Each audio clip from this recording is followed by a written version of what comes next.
संविधान का पहला संशोधन किया गया किसके लिए? भूमि सुधार के लिए। भूमि सुधार के लिए एक अलग अनुसूची बनाई गई थी, नाम सुना होगा, 9वीं अनुसूची। समझ में आया? तो भूमि सुधार में क्या क्या काम किया गया हमें उसी को लिखना है। इससे जो है कैसे व्यवस्था को अपनाया गया, कैसे इसको किया गया और क्यों जरूरत बताना पड़ी, क्या इसके प्रकार हैं, इनके बताना है। दूसरा, जब हमारा देश आज़ाद हुआ तो हमारे यहाँ, मैंने आपको पहले ही बताया था, हमारे यहाँ एक व्यवस्था थी, जमींदारी व्यवस्था। कौन व्यवस्था बेटा? जमींदारी, रैयतबाड़ी और महलवाड़ी व्यवस्था। जमींदारी व्यवस्था में जब अंग्रेज चले गए, जमींदार ही भूमि का क्या बन गया? तो जमींदार ही भूमि का क्या बन गया बेटा? मालिक बन गया। अब जो है एक जमींदार के पास खेत है, कितना बीघा? 120 बीघा, 150 बीघा। एक किसी के पास क्या है बेटा? जीरो लैंड है। इसका मतलब है कि भूमि का समान वितरण नहीं हो पाया है। तो कई समस्याएं इससे क्रिएट हुई हैं, हमें सबके बारे में यहाँ पे जानना है। चलिए लिखना जरा लिखना, भारत में आज़ादी के बाद, हेडिंग है केवल भूमि सुधार। भारत में आज़ादी के बाद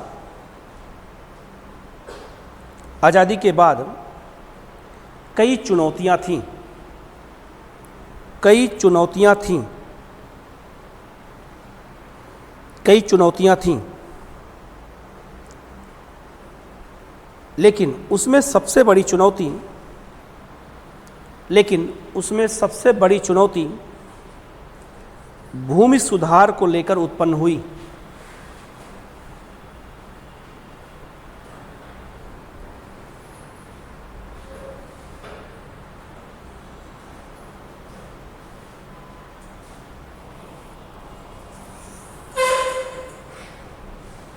भारत में आज़ादी के बाद कई चुनौतियां थीं, लेकिन उसमें सबसे बड़ी चुनौती भूमि सुधार को लेकर उत्पन्न हुई, क्योंकि भूमि का असमान वितरण हमारे देश की बहुत बड़ी समस्या थी। असमान वितरण बहुत बड़ी समस्या थी। किसी वर्ग के पास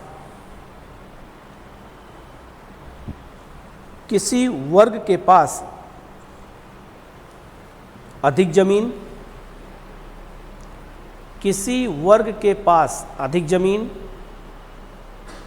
तो किसी वर्ग के पास ना के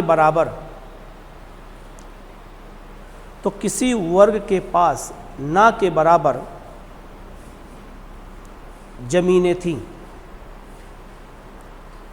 थीं। ऐसी स्थिति में सामाजिक समानता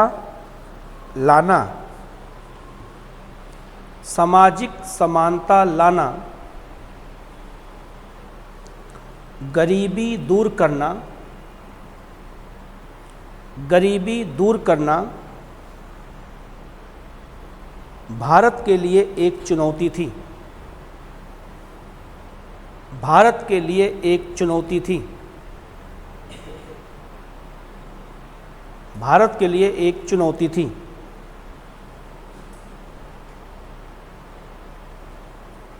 लिए क्या थी बेटा?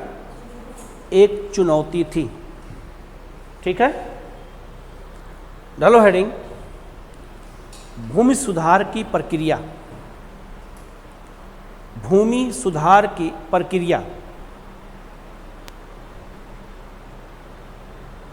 प्रक्रिया नंबर 1, जमींदारी व्यवस्था की समाप्ति।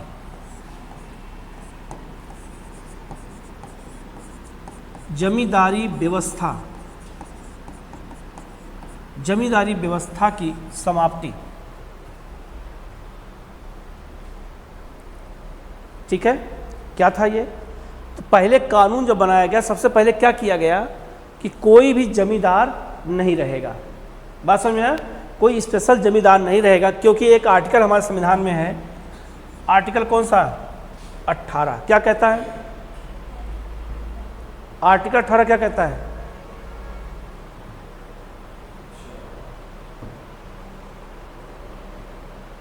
आर्टिकल 18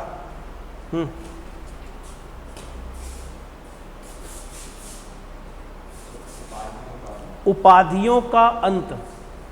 नहीं पढ़ा क्या इसको? नहीं पढ़ा? उपाधियों का अंत कौन कहता है? आर्टिकल 18। इसीलिए ये व्यवस्था क्या की गई? समाप्त की गई कि कोई अब जमींदार नहीं रहेगा। लिखना पहला पॉइंट, लिखना, उसी के आगे लिखना है, जब संविधान सभा भारत के संविधान को बनाने की प्रक्रिया में थी, जब संविधान सभा भारत के संविधान को बनाने की प्रक्रिया में थी, तो कई राज्यों में जमींदार अधिक पाए गए। कई राज्यों में जमींदार अधिक पाए गए, जैसे यूपी,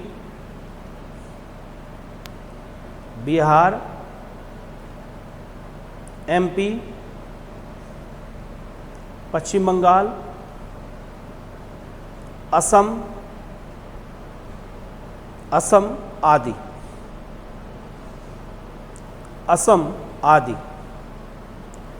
इन्हीं राज्यों में पहली बार, आगे लिखो, इन्हीं राज्यों में पहली बार जमींदारों को समाप्त करने के लिए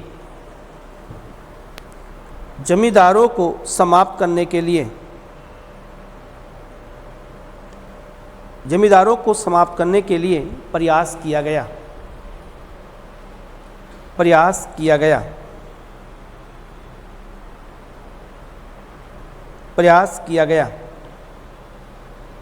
रेफरेंस करना। 1951 में प्रथम संविधान संशोधन 1951 में प्रथम संविधान संशोधन और 1955 में चौथे संविधान संशोधन के द्वारा 1955 में चौथे संविधान संशोधन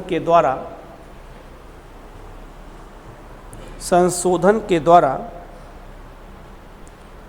भारत में जमींदारी व्यवस्था को समाप्त कर दिया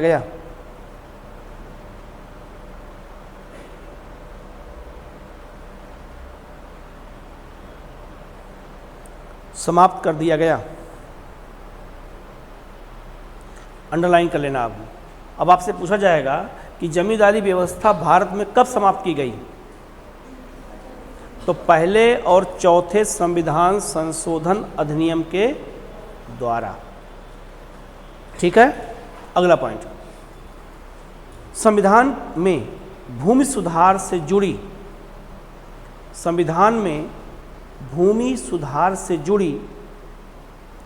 एक नई अनुसूची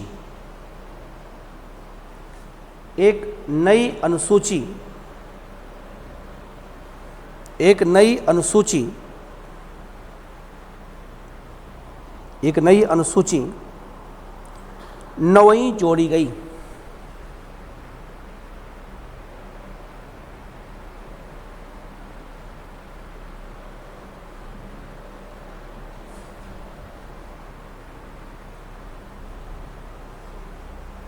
ठीक,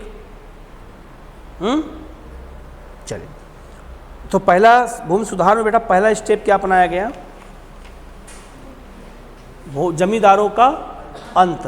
पहला काम क्या हुआ? जमींदारों का अंत। नंबर दो बिचौलियों का अंत।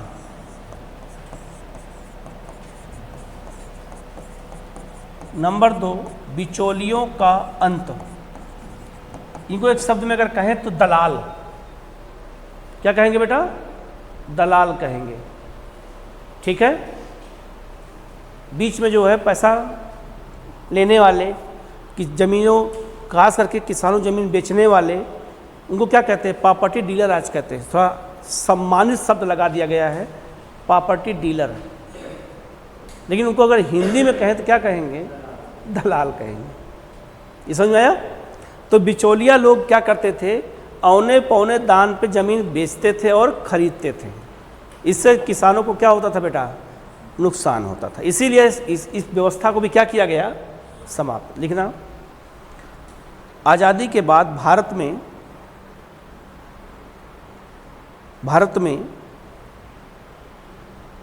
जागीरदार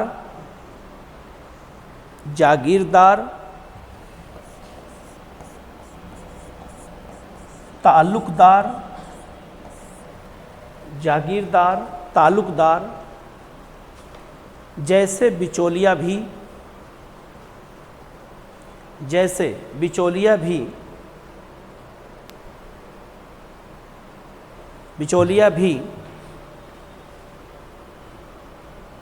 कृषि में अपना प्रभाव जमाए हुए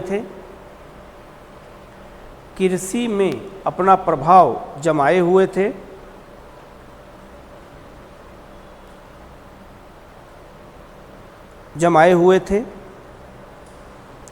अतः इन्हें समाप्त किया गया।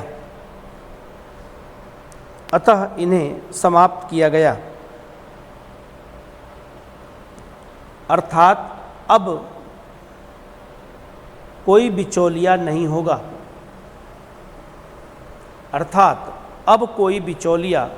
होगा।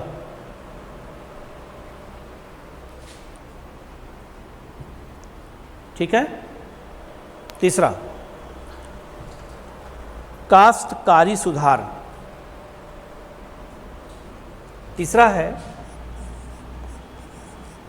काश्तकारी सुधार। ब्रैकेट में पंजीकरण प्रणाली।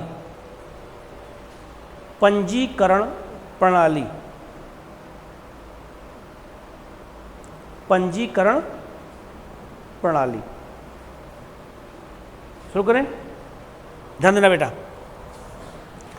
काश्तकार का मतलब होता है किसान को एक शब्द और बोलते हैं, क्या बोलते हैं बेटा, काश्तकार। वाला लिख लेना, किसान को ही काश्तकार कहते हैं। तुम लोग करंट अफेयर क्लास चली थी इस बार? करंट अफेयर क्लास शनिवार को नहीं चली थी? क्या लिखा बेटा, काश्तकारी सुधार। इसमें कोई है जो कभी कचहरी गए हो? यहाँ अपने काम से, यहाँ घूमने नहीं जाना है, अपने काम से गए थे। क्या था? मोबाइल चोरी हो गया था, मिला?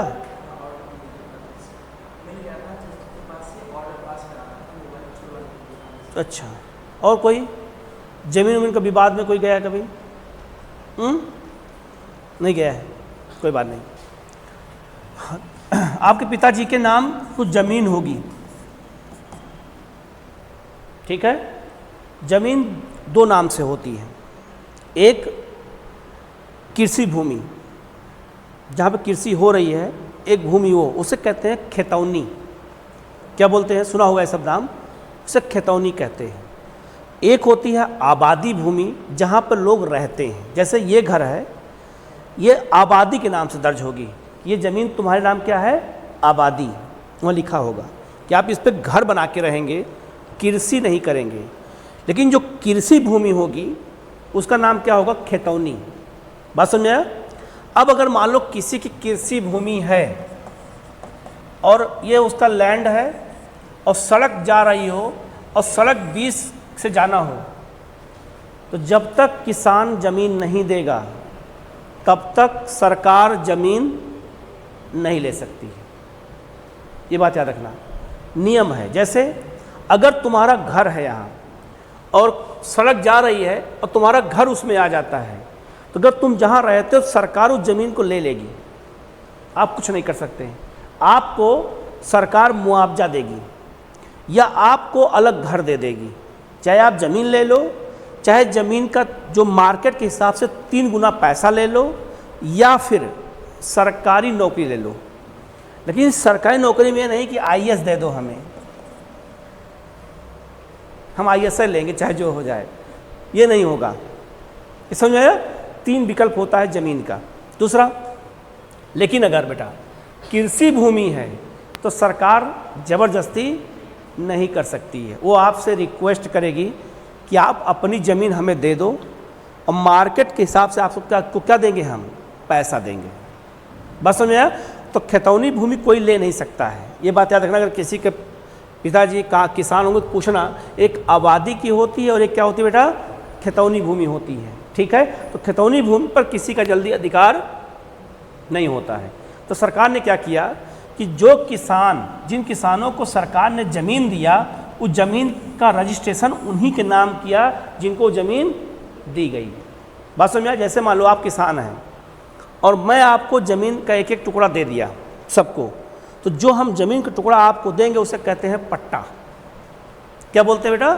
पट्टा कहते हैं कि सरकार ने हमें पट्टा दिया है। पट्टा मतलब भूमि का एक क्षेत्र दिया है जहां हम क्या कर सकते हैं, खेती कर सकते हैं। हाँ, उस पर घर नहीं बना सकते। जो पट्टे ज़मीन होगी उस पर हम घर नहीं बना। क्यों? क्योंकि सरकार ने हमें किस लिए दिया है, कृषि करने के लिए दिया है। ठीक है, अब अगर तुम्हारे नाम ज़मीन हो गई तो वो ज़मीन कोई ले सकता है? नहीं ले सकता है। इसे सरकार ने क्या किया, सबका क्या करना शुरू किया बेटा, रजिस्ट्रेशन करना शुरू किया। ठीक है। दूसरा, जब कोई ज़मीन लिखवाने जाता था तो मान लो कि ज़मीन दो लोगों ने लिखवाने गए तो कचहरी में पूछते हैं, बेचने वाला अलग खड़ा होता है और ख़रीदने वाला अलग खड़ा होता है। तो जो कोर्ट में वहाँ पूछते हैं बेचने वाले से पहले कि आप कोई दबाव में तो नहीं हैं, ज़मीन आप बेच रहे हो, आप कोई दबाव में तो नहीं हैं? तो कहेगा नहीं। फिर जो खरीद रहा है उससे पूछा जाएगा कि आप उनकी ज़मीन किसी दबाव में तो नहीं खरीद रहे हैं? तो कहेगा नहीं। तब ज़मीन लिखा जाएगा। पहले क्या होता था, मान लो कि ज़मीन उन्होंने दिया 10 लाख रुपए में, तो वहाँ क्या लिखा जाएगा, 10 लाख। क्या लिखेंगे बेटा, 10 लाख। अब उसमें हम चाहें तो जीरो क्या करेंगे, बढ़ा लें। तो आप कभी चेक पे देखा होगा, जब चेक पे लिखते थे तो लिखने, मान लो जैसे हम किसी को दिए 1000 रुपया, तो 1000 लिखने के बाद ऐसे लिखते हैं, चेक पे लिखते नहीं लिखते हैं। क्यों ऐसा लिखते हैं? कि उसके आगे आप जीरो ना बढ़ा सको। लेकिन लैंड में दलाली हो सकती थी, तो वहाँ के लोग क्या करते थे, एक जीरो और बढ़ा देते थे। एक जीरो का मतलब बहुत बड़ा संख्या हो गई। तो समझा? तो सरकार ने कहा कि अब जो पैसा लिया जाएगा उसको हिंदी में लिखा जाएगा। किसमें? हिंदी में। कैसे? हमने इनसे 5 लाख रुपए लिए। अब जीरो बढ़ा के दिखाओ, नहीं बढ़ेगा जीरो। समझेंगे? तो उस जो अंक था, अंक को हटा दिया गया, क्या लाया गया, शब्द लाया गया। तो ज़मीन जब होता है, तो ज़मीन एक ऐसा चीज़ है कि कोई ये मत सोचना कि कोई बहुत कमज़ोर है और गांव का कोई वो दबंग व्यक्ति हो, ज़बरदस्ती जा करके कोर्ट में बिना उसकी अनुमति के ज़मीन अपने नाम नहीं कर सकता है। ये नहीं कि हम चुप के जाए ज़मीन नाम कर लें और जब वो बाद में मालूम चले हमारा नाम ज़मीन नहीं है, ऐसा नहीं हो सकता। ज़मीन ही ऐसा चीज़ है जहाँ सबसे अधिक विवाद हो सकता है, और विवाद हुआ है। और हमारे देश में सबसे अधिक मुकदमा अगर कहीं पे है तो किसके हैं बेटा, भूमि का ही मुकदमा है। हमारा 90% मुकदमा किसके हैं, भूमि के हैं। एक दूसरे के या तो भाई भाई में, या तो पिता बेटा में, या फिर जो है क्या कहते हैं पड़ोस में, ज़मीन का ही मुद्दा मेन होता है। और ज़मीन को लेकर के ही हत्याएं डेली हो रही हैं, मारपीट डेली भाई भाई में हो रहा है। ये समझ में आया बेटा? इसीलिए ज़मीन के मामले को अच्छा करने के लिए उसको लाया गया रजिस्ट्रेशन। तो बिना रजिस्ट्रेशन के अब काम नहीं होता है। लिखना याद रखना बेटा, जब आप अधिकारी बनोगे आपको यही सब काम करना होगा। बात समझ में आया? जब आप IPS बनोगे तो आपको यही सब काम करना होगा।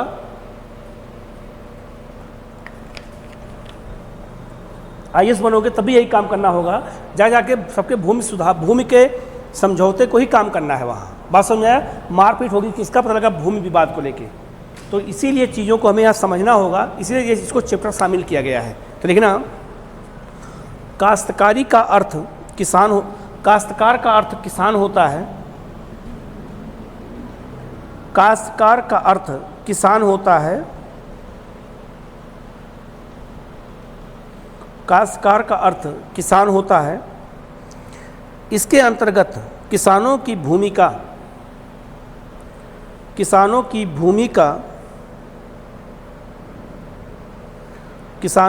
भूमिका पंजीकरण कराया गया।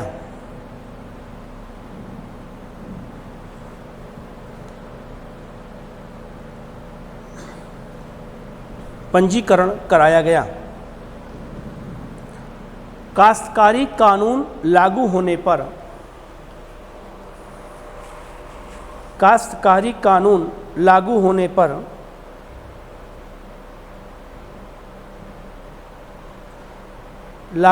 पर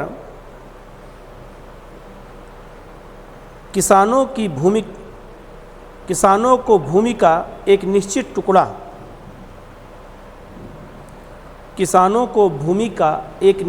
टुकड़ा या क्षेत्र मिल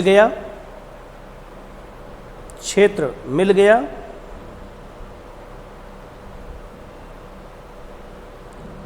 जिससे उनका आर्थिक और सामाजिक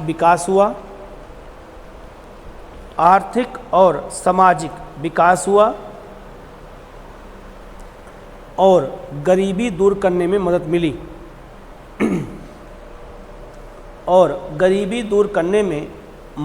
मिली। चलिए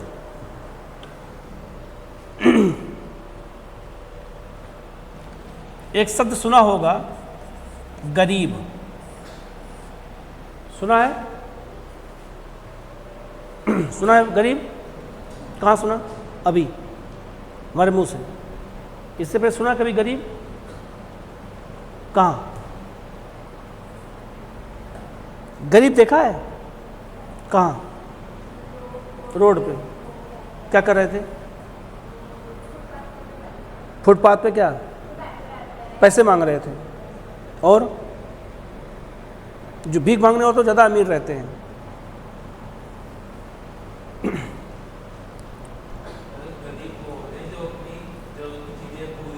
जो जरूरी चीज़ें पूरी ना कर पाए उन्हें क्या कहते हैं? गरीब। बेसिक नीड, रोटी कपड़ा और मकान कह सकते हैं। तो जो लोग जिनके पास कोई सुविधा नहीं होती उन्हें कहते हैं बीपीएल, बिलो पॉवर्टी लाइन में आते हैं। ठीक है, तो गरीब हमारे देश में अभी 10 सालों में 14.95 करोड़ लोगों को गरीबी से बाहर निकाला गया है।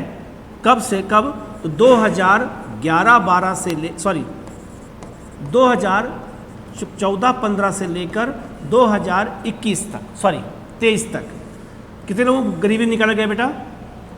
14.9 लगभग 15 करोड़ लोगों को कहाँ निकाला गया? गरीबी से बाहर निकाला गया। तो उनकी जो बेसिक नीड्स थी उनको क्या की गई? प्रोवाइड कराई गई। अब आपसे क्वेश्चन यह है कि भारत में गरीबी का सबसे बड़ा कारण क्या है?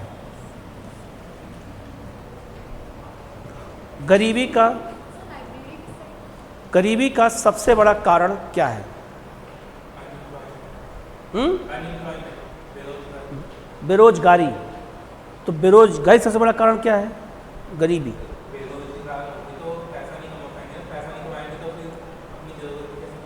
ठीक। जो लोग वहाँ तुम देखी हो, जिनको जो घूम रहे हैं, वो क्यों घूम रहे हैं? घर नहीं है और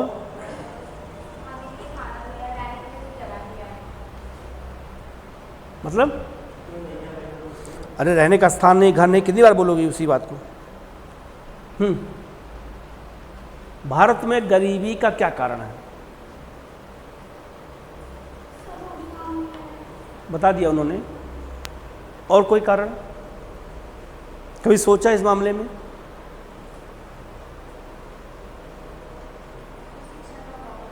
शिक्षा का अभाव। कई लोग अनपढ़ भी हैं लेकिन बड़े करोड़पति हैं, है ऐसा? पढ़े लिखे नहीं हैं लेकिन करोड़पति हैं। तब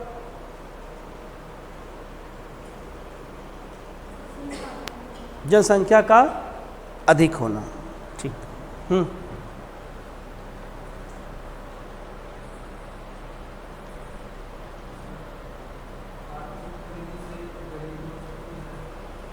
क्या हुआ? आर्थिक तंगी क्यों आई?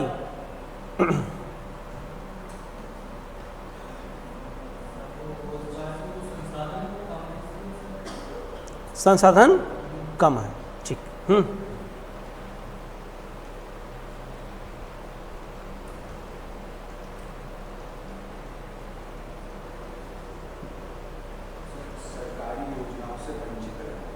सरकारी योजनाओं से वंचित होना गरीबी का मुख्य कारण है।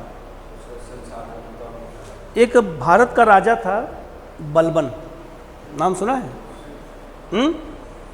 बलबन कहता था कि मैं जब किसी गरीब को देखता हूँ तो मेरा एक हाथ तलवार पे जाता है। कहाँ जाता है?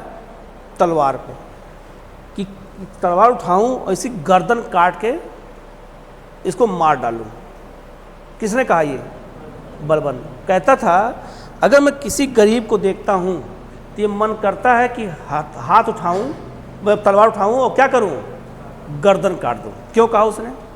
उसका कहना यह था कि यही हाथ खुदा ने सबको दिया है, अल्लाह ने यही हाथ सबको दिया है। किसी ने इसी हाथ का इस्तेमाल करके अमीर बन गया और कोई क्या रह गया? गरीब। तो गरीबी का कारण कौन हुआ? आदमी स्वयं। काम करने की इच्छा न होना सबसे बड़ा कारण है। ये समझ में आया? हमारे यहाँ उच्च वर्ग के लोगों में गरीबी का कारण यह है कि उच्च वर्ग के लोग हैं तो छोटा काम कैसे करें? लोग लाज के भय से। बात समझ आया? लेकिन अगर देखा जाए तो गरीबी का जो सबसे बड़ा कारण यह है कि हमारे, कहीं नोट करना बाद में, कि हमारे यहाँ पे समझना कि जो भूमि है, भूमि का हमारे यहाँ क्या है बेटा? असमान वितरण है। ठीक है? एग्जाम्पल साफ बताता हूँ। आपके गांव में, अपने गांव में या आसपास चले जाना, जिनके पास जमीन है तो देखा होगा जमीन अगर उनकी अच्छी होगी उनके पास तो उनका घर बहुत अच्छा बना होगा, गांव हो चाहे शहर हो। है ऐसा? उनका रहन सहन क्या होगा? अच्छा होगा। बात समझ में? उनके बच्चे अच्छे स्कूल में पढ़ रहे होंगे। इसके अलावा उनके यहाँ स्वास्थ्य के लिए बहुत ज़्यादा दिक्कत नहीं होगी, पैसा उनके पास है, वो काम कर लेते होंगे। जिस चीज़ की आवश्यकता हो वो सब जाके खरीद के लेके चले आते होंगे। क्यों? क्योंकि उनका बेस क्या था? जमीन। बात समझ आया?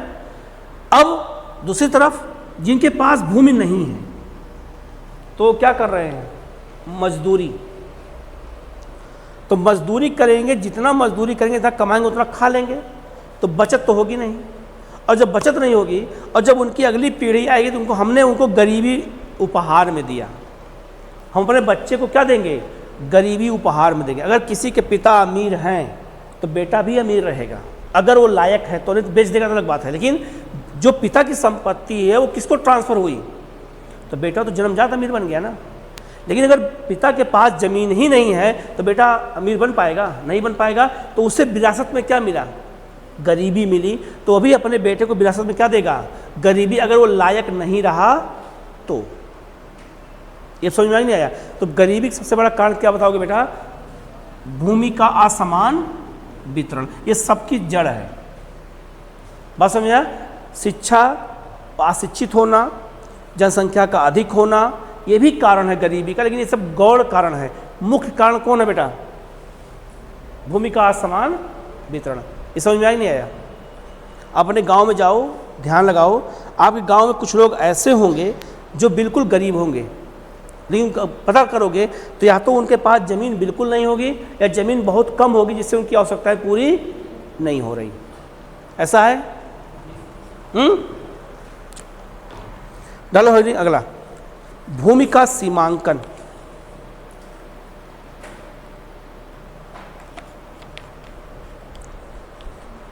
भूमि का सीमांकन, इसको इंग्लिश में कहते हैं बेटा लैंड सीलिंग। लैंड सीलिंग कहते हैं इसको, लैंड सीलिंग।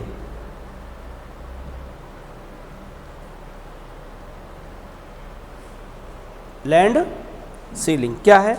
भूमि का सीमांकन। अब ध्यान सुनना, क्या था? पता चला कि कुछ लोगों के पास जमीन 60 बीघा, किसी के पास 50, किसी के मतलब कि 10 बीघा से और 12 बीघे जमीन कई लोगों के पास ज़्यादा थी, और किसी के पास जमीन 0 थी। तो सरकार ने क्या कहा, भूमि की एक सीमा बना दिया और कह दिया कि एक परिवार, एक व्यक्ति के पास 12 बीघा से अधिक जमीन नहीं होगी। अगर 12 बीघा से अधिक जमीन हुई किसी व्यक्ति के पास, तो उसकी जमीन ले ली जाएगी और किसी दूसरे को दे दी जाएगी। तो उसे कहते हैं भूमि का सीमांकन। क्या उसको, भूमि को किसमें बांध दिया गया? सीमा में बांध दिया गया, लैंड सीलिंग हो गया। अब तो जब कोई कानून बनता है तो कानून को तोड़ने का भी उपाय खोजा जाता है, ठीक? तब लोगों ने क्या किया, मान लो किसी के पास 5 बीघा जमीन है, तो लोगों ने क्या किया कि कहीं ऐसा ना हो जाए तो अधिक बच्चा पैदा करना शुरू किया गांव में। इसी कारण 6 बच्चे, 7 बच्चे, किसी जमीन हमारे पास ही रह जाए और किसी के पास ना जाने पाए। जनसंख्या बढ़ी, साइड इफेक्ट हुआ। दूसरा, जमीन हमारे नाम 12 बीघा होगी, लेकिन हमारे पास अभी 48 बीघा जमीन बची हुई है। तो मैंने क्या किया, मौसी के बेटी के नाम, फुफ्फा के नाम, जीजा के नाम, मौसा के नाम जमीन लिखवाना क्या किया, शुरू किया। जिनके पास जमीन नहीं थी उनको जमीन देना क्या किया, शुरू किया। जमीन बचाना था, मेन मकसद क्या था, जमीन किसी और को ना जाए, जमीन खेती मैं ही करूँगा, लेकिन जमीन मौसी के नाम है। अब समझ में आया? तो लोगों ने क्या किया, कानून का क्या किया, धज्जी उड़ा दिया। दूसरा, लेकिन जहाँ जिनके यहाँ कोई नहीं था, वो अकेले थे, तो मौसी कहाँ खोजें, जिया जी कहाँ खोजें? उनकी ज़मीन सरकार ने क्या किया, ऑक्युपाई कर लिया। उन्हीं ज़मीनों को पट्टे पर दिया गया किसानों को, जो गरीब लोग थे। अब किसानों को पट्टे ज़मीन दे दिया गया, लेकिन वो किसान खेती नहीं कर पाया। क्यों? हमारे नाम खेत तो है, लेकिन हम खेती करने जाएंगे तो जिनके यहाँ जिनका खेत था उनको मार भगा देगा, तो कब्जा नहीं हो पाया। नाम तो हमारे हो गया, लेकिन कब्जा नहीं हो पाया। बात समझ में आया? कई लोगों ने क्या किया, उनके यहाँ जो नौकर काम करते थे उनके नाम ज़मीन लिखवा दिया। देखा होगा जब कोरोना वो आया था, नोटबंदी हुई थी, तो नोटबंदी में जिनके पास ज़्यादा नोट था वो फ़ोन करके कहते थे कुछ पैसा हमारे अपने अकाउंट में जमा करा लो और तुम्हारा जब मन होगा तब देना, कोई जल्दी नहीं है। ऐसा था कि नहीं था? क्यों था? क्योंकि उनके पास पैसा ज़्यादा था। और वहाँ सरकार ने क्या कर दिया, लिमिट कर दिया कि 2000 ज़्यादा पैसा निकाल नहीं सकते हैं, तो पैसा कम से कम जमा करा सकते हैं ना, जमा कराएंगे तो बाद में हम असली नोट हमको मिल जाएगा। समझ में नहीं आया? तो इसीलिए सबको क्या किया, पैसा बांटना शुरू किया। तो इसीलिए जो है याद रखना, सीमा में जब बांधा गया तो लोगों ने क्या किया, इस कानून का क्या किया, तोड़ दिया और नए नए तरीके खोज लिए। लिखना जरा, लिखना। लैंड सीलिंग का अर्थ है, लैंड सीलिंग का अर्थ है किसी एक व्यक्ति या परिवार के पास, किसी एक व्यक्ति या परिवार के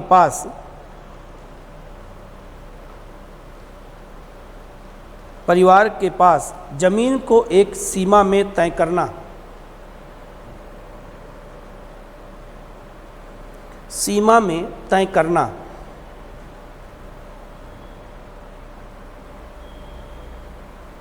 इसका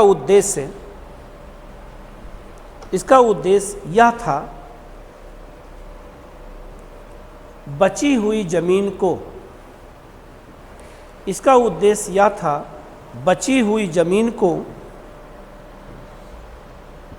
भूमिहीनों में बांटना, भूमिहीनों में बांटना, भूमिहीनों में बांटना। लेकिन यह योजना बहुत सफल सिद्ध नहीं हुई, बहुत सफल सिद्ध नहीं हुई।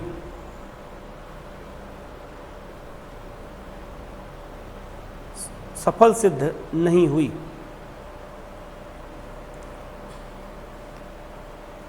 कोई डाउट आता किसी को? देखो बेटा एक बार, काश्तकारी सुधार क्या था समझ में आया कि नहीं आया, और भूमि का सीमांकन क्या है समझ में आया कि नहीं आया? आ गया ना?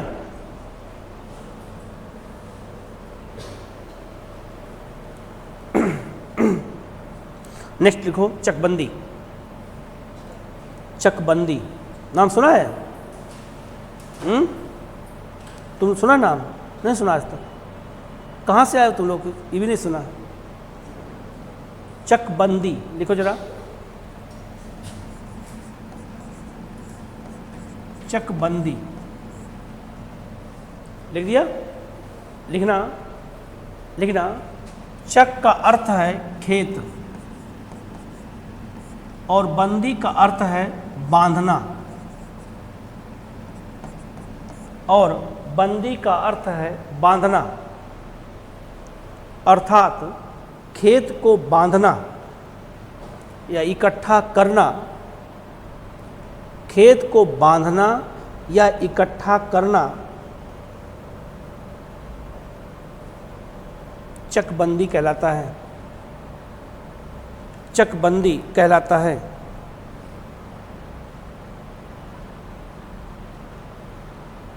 चकबंदी कहलाता है।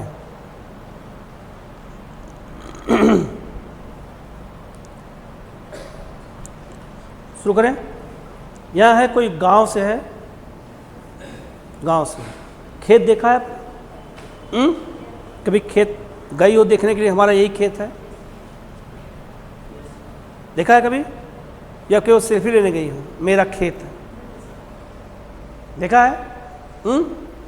आपका खेत मान लीजिए बेटा एक गांव है आपका, तो हो सकता है कि आपका घर यहाँ अगर मान लो हो, तो कुछ खेत हो सकता है आपके घर के यहाँ हो सकता है कुछ खेत दूर हो, कहीं कहीं दूर हो। ऐसा है कि नहीं किसी के साथ?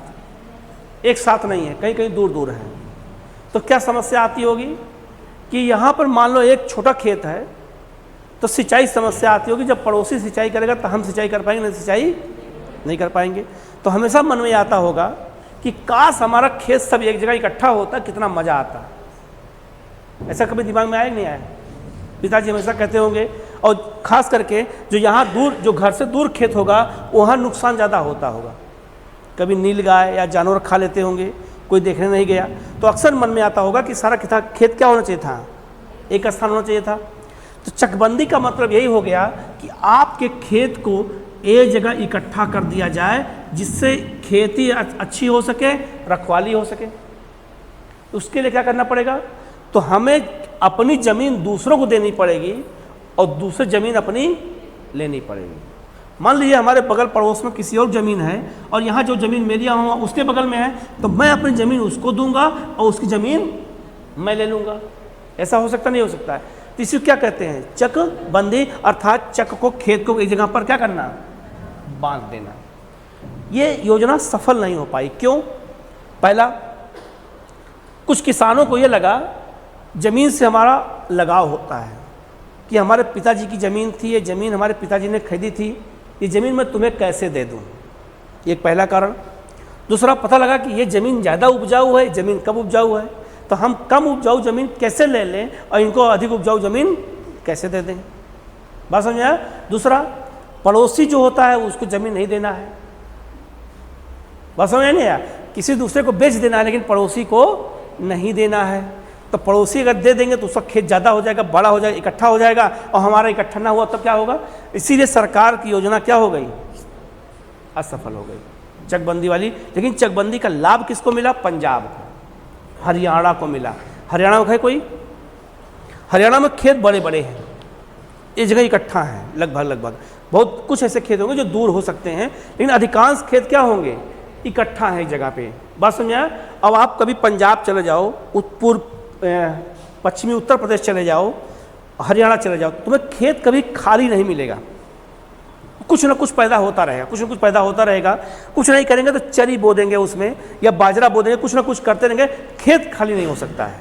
बात समझा? लेकिन हम दूसरी तरफ जो राज्य जहाँ पर बाढ़ आती, सूखा आती, वहाँ पर ज़्यादा खेती नहीं होती, मौसमी खेती होती है। तो पंजाब, हरियाणा और इन सब पंजाब में, हरियाणा में पश्चिमी उत्तर प्रदेश में चकबंदी बहुत सफल सिद्ध हुई। बात समझ आया। दूसरा, हरियाणा किसान अमीर ज़्यादा क्यों हुए पंजाब के किसान, कोई बताएगा? पंजाब और हरियाणा किसानों के यहाँ बड़ी बड़ी महंगी महंगी गाड़ियाँ होती हैं, देखा है कभी? थार गाड़ी है, ऐसी गाड़ियाँ सब बहुत फेमस है वहाँ, खासकर पंजाब हरियाणा में। क्यों ज़्यादा है किसान अमीर हैं?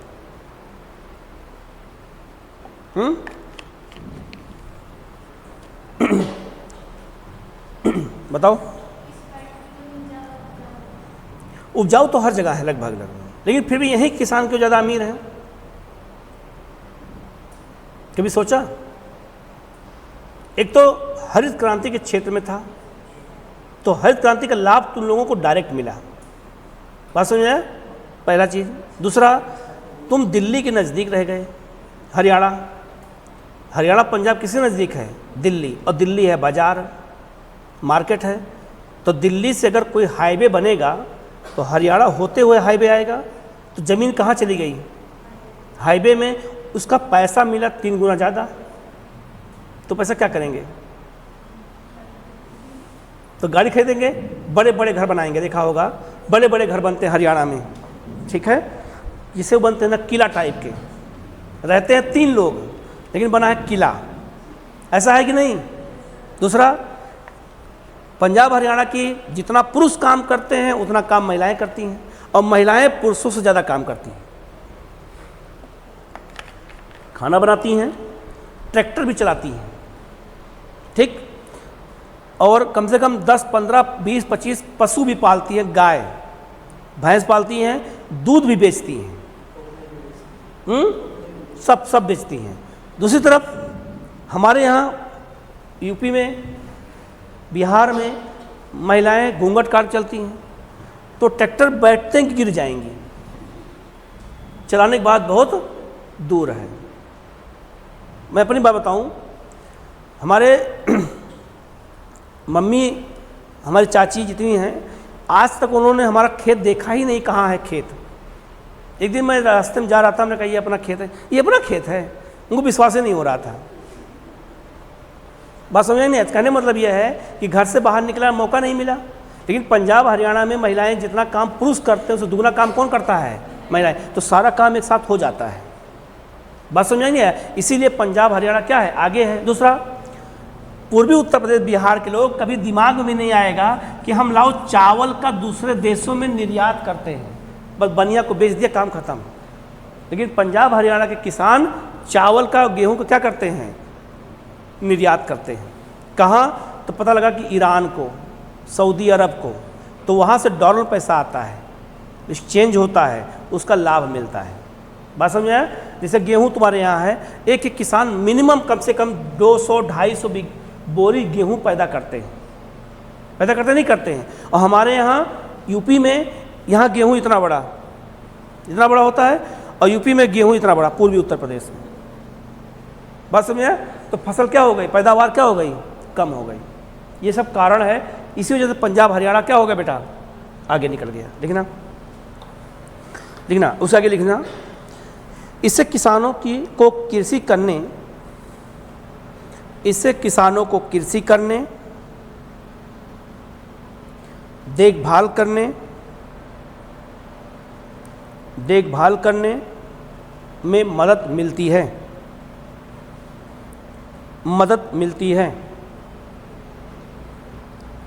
और उत्पादन अधिकतम होता है। जबकि अगर खेत दूर दूर होते हैं,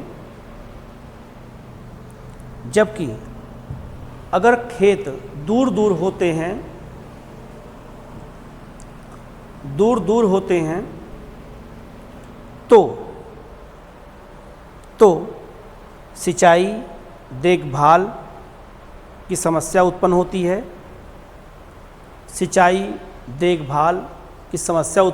है और उत्पादन कम हो जाता है।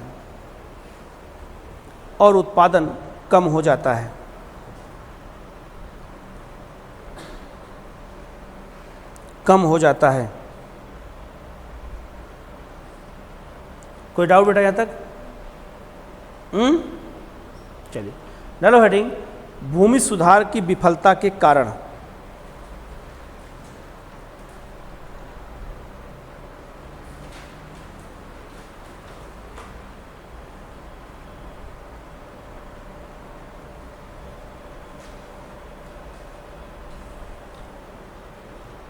ठीक है। नंबर एक, राजनीतिक इच्छा शक्ति की कमी। नंबर एक, राजनीतिक इच्छा शक्ति की कमी।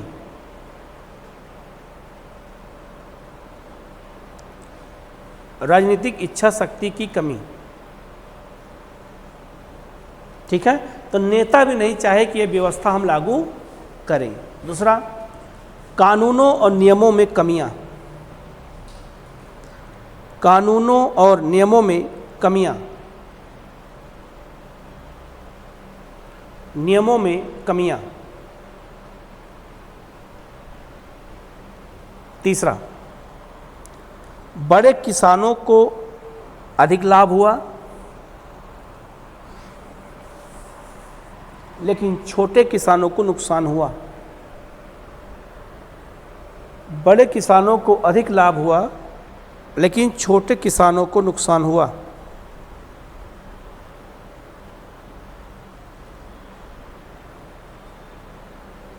नेक्स्ट, बेनामी लेन देन और भ्रष्टाचार हुआ, बढ़ा।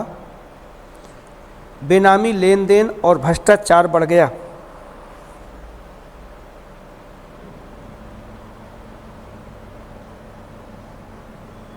नेक्स्ट, अगला, बहुत सी कृषि भूमि का बंजर और कृषि योग्य न होना। बहुत सी भूमि का बंजर और कृषि योग्य न होना। न होना। नेक्स्ट, किसानों का सहयोग न मिलना। किसानों का सहयोग न मिलना।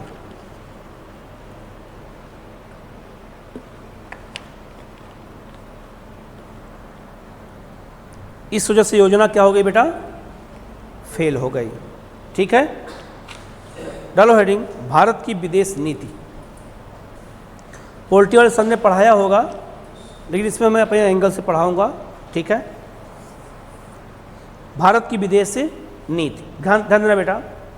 1947 में प्रधानमंत्री बने थे नेहरू और 1900 कहाँ कब तक बेटा?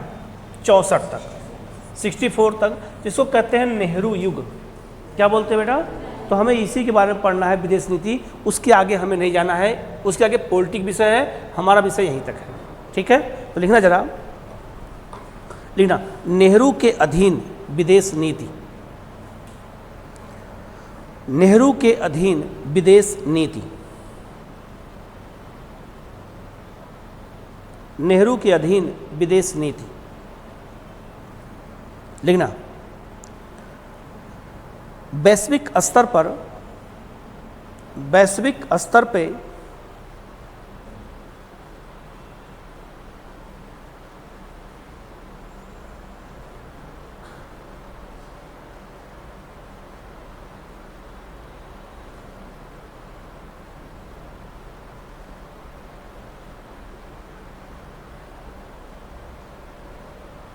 क्या लिखा बेटा? स्तर पे सामान्यतया दुनिया भर में, सामान्यतया दुनिया भर में द्वितीय विश्व युद्ध के बाद, द्वितीय विश्व युद्ध के बाद शांति की स्थापना के लिए, शांति की स्थापना के लिए कई प्रयास किए गए, कई प्रयास किए गए। जैसे 1945 में, जैसे 1945 में संयुक्त राष्ट्र संघ की स्थापना, संयुक्त राष्ट्र संघ की स्थापना हुई। संयुक्त राष्ट्र संघ की स्थापना हुई। इसी प्रकार भारत में स्वतंत्र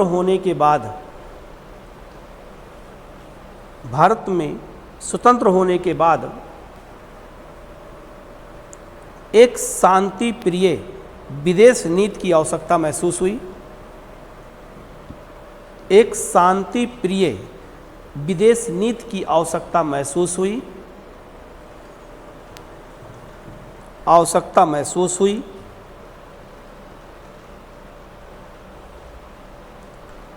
अतः हमारे संविधान निर्माताओं ने अनुच्छेद 51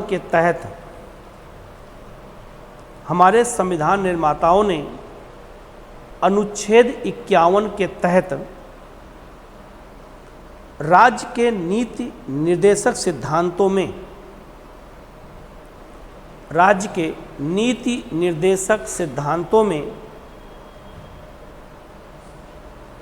अंतर्राष्ट्रीय शांति और सुरक्षा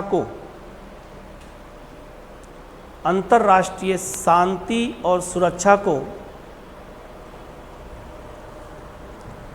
बढ़ावा देने का प्रावधान किया। अंतर्राष्ट्रीय शांति और सुरक्षा को बढ़ावा देने का प्रावधान किया।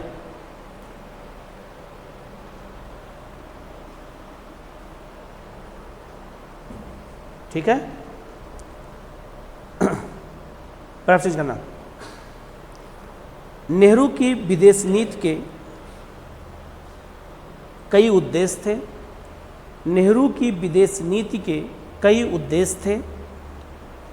जैसे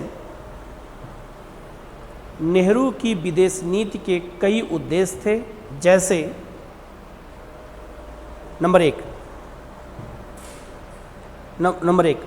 भारत की संप्रभुता को बनाए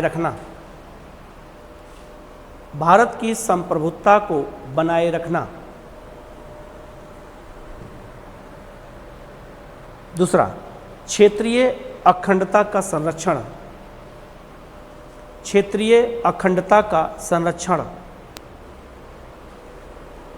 इसका मतलब क्या होता है? इसका मतलब यह होता है कि क्षेत्र के स्तर पर कहीं कोई चीज़ खंडित ना हो सके, हमारा कोई क्षेत्र हमसे अलग होने का प्रयास ना कर सके। तीसरा, तीव्र आर्थिक विकास करना।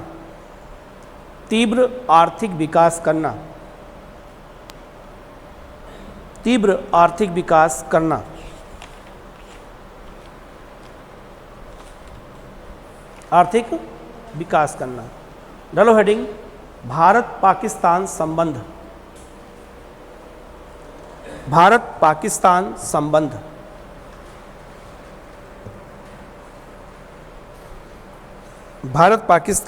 संबंध। कौन बताएगा कि पाकिस्तान से भारत के किन किन राज्यों की सीमा लगती है?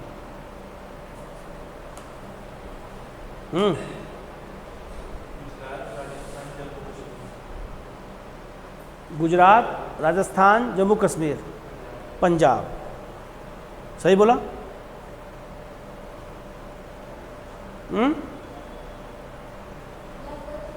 सही बोला?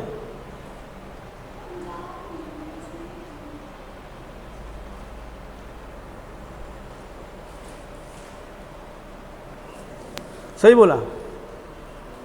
पक्का?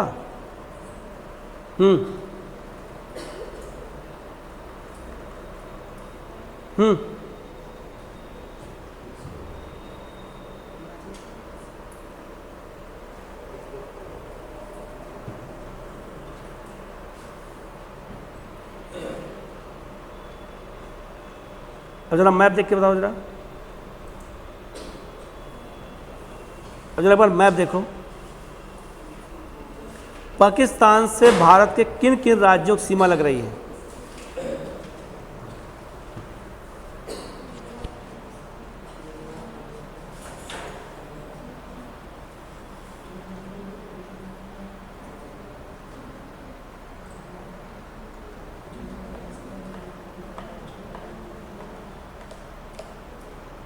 कुछ समझ में आया? नहीं, लद्दाख की लग रही है। सबसे पहले किसकी लग रही है? लद्दाख। इसके बाद पंजाब, जम्मू कश्मीर, फिर पंजाब, राजस्थान और गुजरात की सीमा लग रही है। ठीक है, ये बहुत बेसिक चीज़ है, ये क्लास 6 का बच्चा भी बता देगा। लेकिन आप लोग जो है आईएएस तैयारी कर रहे हो, ये सब बेसिक चीज़ नहीं पता आप लोगों को, कैसे काम चलेगा।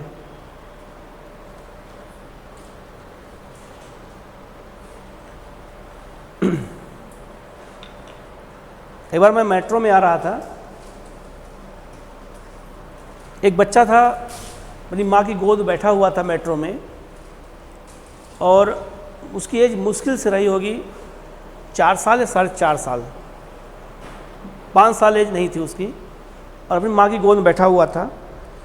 और मेट्रो जब चलती है तो पीछे खिड़की के उस तरफ ऐड लगे होते हैं, ऐड दीवार साइड में, जो मेट्रो नीचे चलती है वहाँ विश्वविद्यालय साइड में, तो उस पर एक अमेरिका का झंडा बना हुआ था, फ्लैग। तो विश्वविद्यालय के लड़के भी वहाँ बैठे सब, ये विश्वविद्यालय की बात है, मेट्रो की, बैठे वहाँ पे। तो कई स्टूडेंट थे, उसमें कोई कुछ पूछा कि ये किस देश का फ्लैग है, और वो जो है सब आपस में कोई कह रहा है कि न्यूजीलैंड का। तो 2-3 लड़कियाँ सर्च करने लगी। ठीक है, वो लड़का अपनी माँ की गोद में बैठा था, बोला यूनाइटेड स्टेट ऑफ अमेरिका। क्या बोला? United state of America. जितने लोग थे सबकी नज़र कहाँ गई? उस बच्चे पर। बात समझ में आया? और वो लोग शर्म से पानी पानी हो गए। बात समझ में आया? ये समझ में नहीं आया? इसका मतलब यह है कि उस बच्चे को बताया गया होगा, उसकी माँ ने, पापा ने बताया होगा, उस छोटे बच्चे को बताया है। ठीक है, तो ऐसी सी विषय अगर बहुत कॉमन अगर जानकारी बेटा अगर आपके पास नहीं रहेगी तो कठिन क्वेश्चन कैसे हल होगा फिर? अभी कठिन क्वेश्चन से आपका पाला पड़ा ही नहीं है। बात समझ में नहीं आया? ये सब बहुत बेसिक चीज़ है। ये मान लो अगर कोई पूछ दे और नहीं बता पाओगे तो इस सवाल किसके ऊपर खड़ा होगा? टीचर के ऊपर, कि कौन तुम्हें पढ़ाया। ये आपके ऊपर तो खड़ा ही होगा, हमारे ऊपर भी खड़ा होगा। ठीक है, और इतना बेसिक नॉलेज तो होना ही चाहिए। ठीक है, चलिए लिखना। पाकिस्तान शब्द कौन बनाया था? पाकिस्तान शब्द कौन बनाया था? चौधरी रहमत अली। लिखना। 1934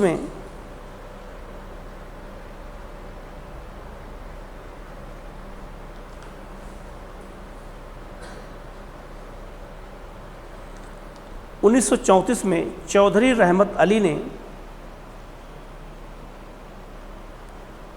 पाकिस्तान शब्द का निर्माण किया। पाकिस्तान शब्द का निर्माण किया जिसमें कश्मीर,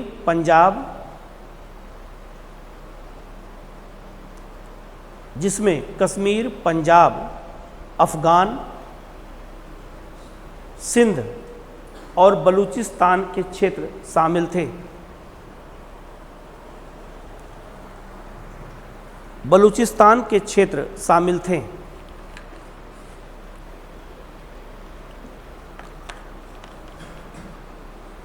चौदह अगस्त 1947 को पाकिस्तान आज़ाद हुआ।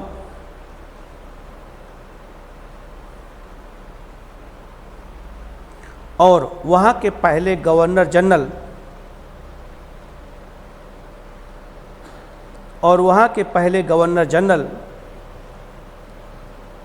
मोहम्मद अली जिन्ना बने। वहाँ के पहले गवर्नर जनरल मोहम्मद अली जिन्ना बने। यहाँ का धर्म इस्लाम है। यहाँ का धर्म इस्लाम है।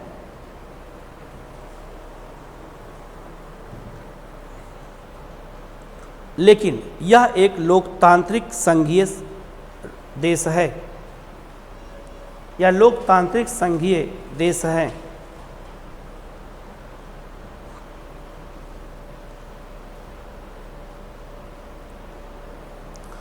विभाजन के साथ ही भारत और पाकिस्तान के बीच, विभाजन के साथ ही भारत और पाकिस्तान के बीच तनावपूर्ण संबंधों का जन्म हुआ। तनावपूर्ण संबंधों का जन्म हुआ और 1947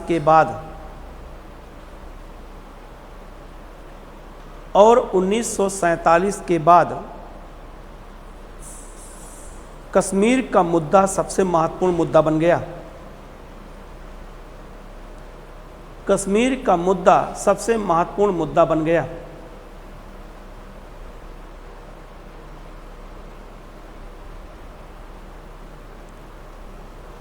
भारत और पाकिस्तान के बीच, भारत और पाकिस्तान के बीच कई मुद्दों को लेकर विवाद है। कई मुद्दों को लेकर विवाद है जो निम्नलिखित हैं।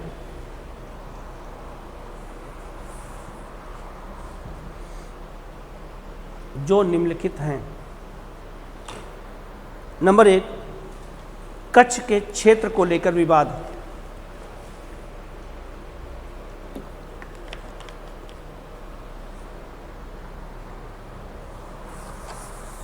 कच्छ के क्षेत्र को लेकर विवाद। ठीक है, ध्यान सुना बेटा। ये कच्छ का क्षेत्र ये है, ये कच्छ है और कच्छ का क्षेत्र यहाँ पर क्या है, मेन प्रॉब्लम क्या है यहाँ पर, ये दलदली क्षेत्र है। क्या बेटा, दलदली क्षेत्र है। तो जब ज्वार भाटा आता है तो ये डूब जाता है, तो यहाँ सीमा का निर्धारण नहीं हो पाया है। ठीक है, एटलस है, निकालना जरा।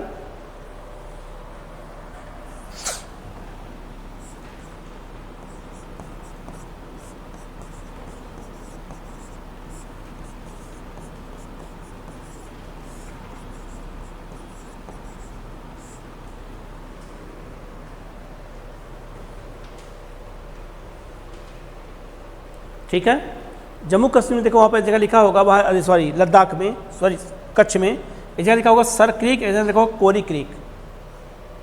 मिला? सर क्रीक, कोरी क्रीक। फिजिकल में नहीं, फिजिकल में मिलेगा, पॉलिटिकल में नहीं मिलेगा। सर क्रीक, कोरी क्रीक नहीं मिला। एटलस क्यों नहीं लेके आते हो? नहीं मिला, लाओ हमें दो। मिल गया? ध्यान देना बेटा। तो दलदली क्षेत्र होने के कारण यहाँ सीमा का निर्धारण नहीं हो पाया है, इसलिए पाकिस्तान कहता है कि सर क्रीक क्षेत्र और कोरी क्रीक क्षेत्र हमारा है। लेकिन वर्तमान कब्जा किसका है? भारत का है, लेकिन वो दावा करता है कि ये हमारा है। जब पाकिस्तान का मैप देखोगे तो इस क्षेत्र को वो अपने क्षेत्र में दिखाता है। कौन? पाकिस्तान। लिखना जरा।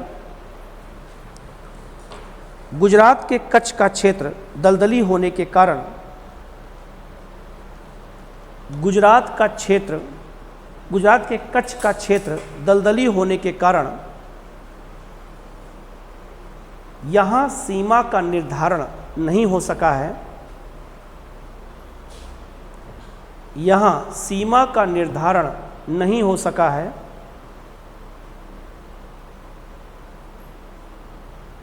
जिससे इस क्षेत्र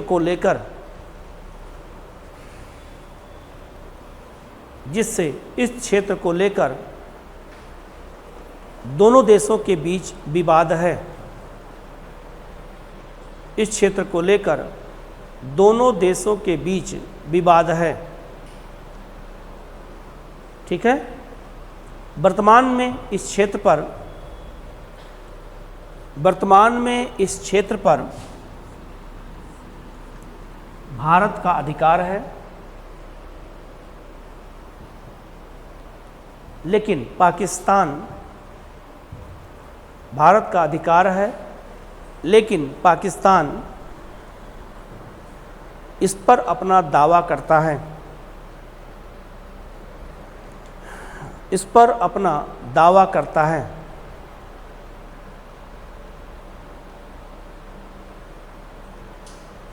ये मैं बना लेना, ये इंडिया, ये पाकिस्तान।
हो गया। नंबर 2, कश्मीर विवाद। नंबर 2, कश्मीर विवाद। लिखना, 1948 में 1948 में विलय पत्र पर हस्ताक्षर के द्वारा, विलय पत्र पर हस्ताक्षर के द्वारा कश्मीर को भारत का अभिन्न अंग बनाया गया। कश्मीर को भारत का अभिन्न अंग बनाया गया। लेकिन पाकिस्तान भी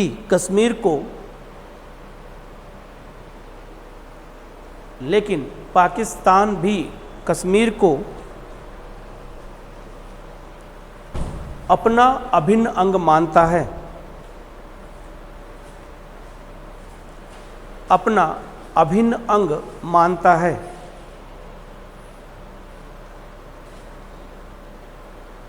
अभिन्न अंग मानता है। इसी कारण दोनों देशों के बीच विवाद बना हुआ है।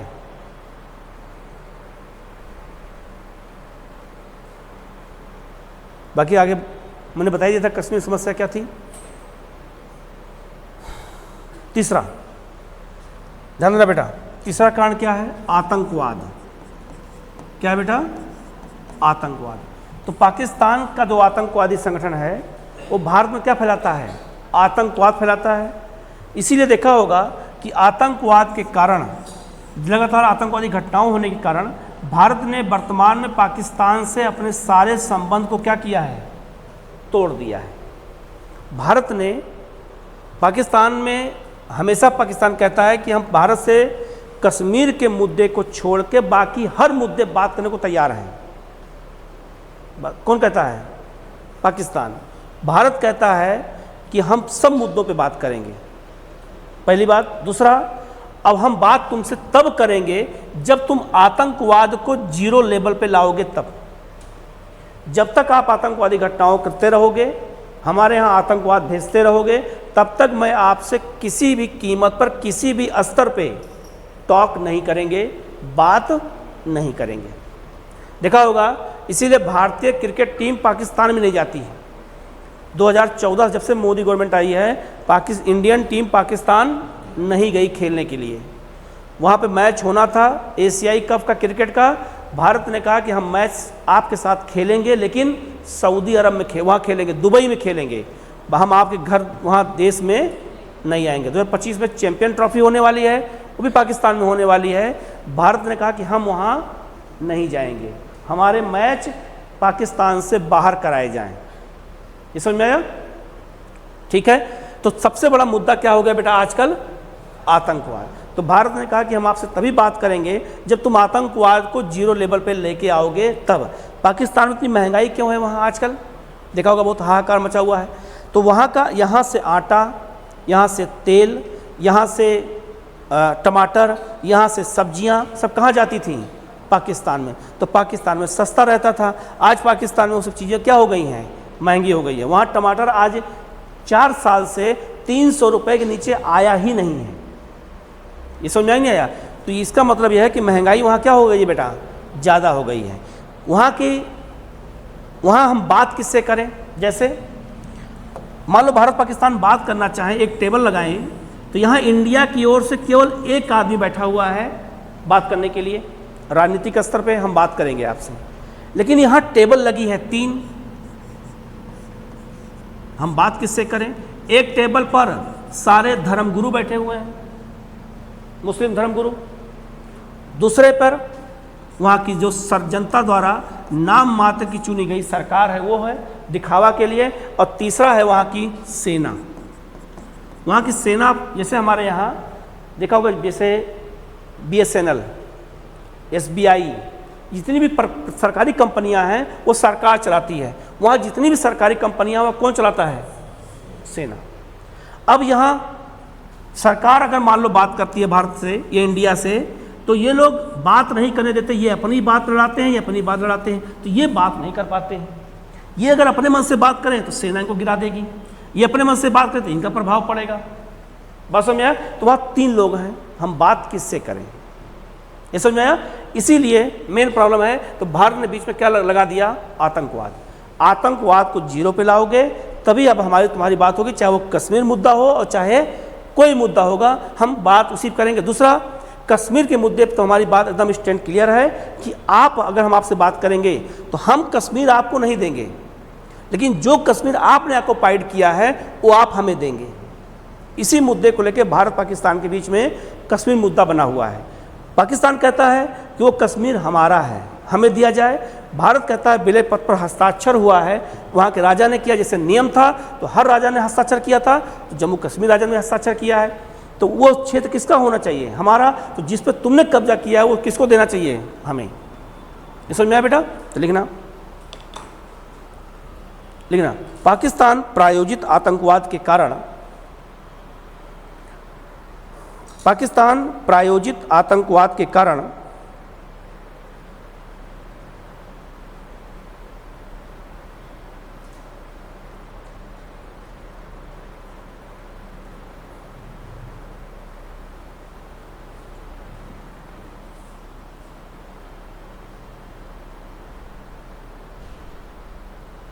ठीक है, क्या लिखा बेटा? पाकिस्तान प्रायोजित आतंकवाद के कारण भारत में प्रत्यक्ष और अप्रत्यक्ष दोनों रूपों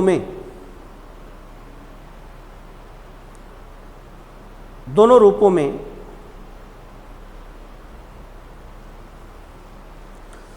एक चुनौती के रूप में देखा गया है। एक चुनौती के रूप में देखा गया है। 1980 के दशक के बाद 1980 दशक के बाद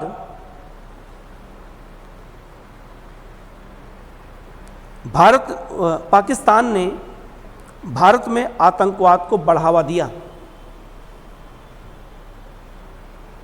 आतंकवाद को बढ़ावा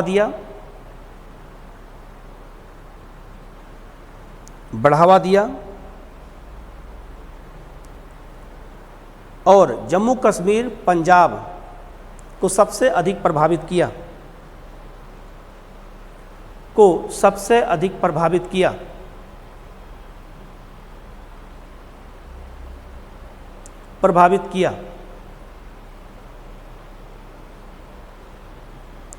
भारत का कहना है पाकिस्तान से उसी शर्त पे बात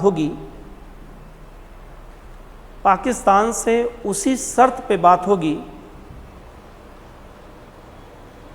जब आतंकवाद जीरो पे आएगा,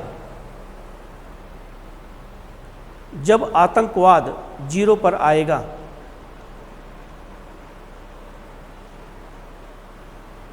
ठीक है। एक मुद्दा और लिख दो, कल लिखेंगे इसको हम।